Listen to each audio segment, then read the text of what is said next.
नमस्कार दोस्तों, मैं आपका C S Akshay. CA, CS, CMA इनकी एग्ज़ाम नज़दीक आने वाली है। बहुत सारे बच्चों ने सोचा होगा कि मैं मई में अटेम्प्ट देने वाला, जून में अटेम्प्ट देने वाला हूँ।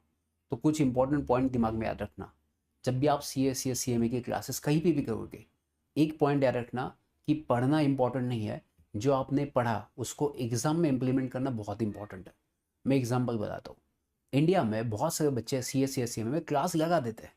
क्लास होने के बाद एग्जाम में जाते, सबसे बड़ी दिक्कत क्या आती पता है? 100% पेपर अटेम्प्ट नहीं कर पाते। बहुत सारे बच्चे 40-45 मार्क्स के आसपास आ जाते हैं, बट 50 मार्क्स नहीं मिल जाते। इसके पीछे मेन रीज़न क्या पता है?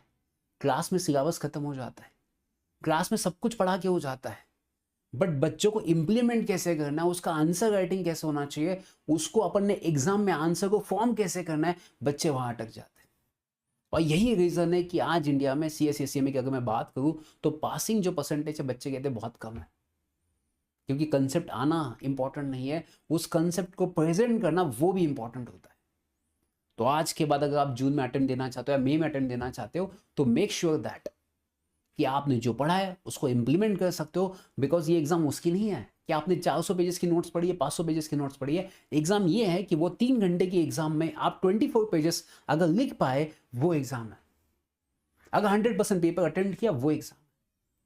अगर आपने आंसर्स टू द पॉइंट लिखे, वो एग्जाम है। और ये एग्जाम 5 मार्क की है। तो एग्जाम डिफिकल्ट नहीं है, आपका माइंड सेट वैसा होना चाहिए।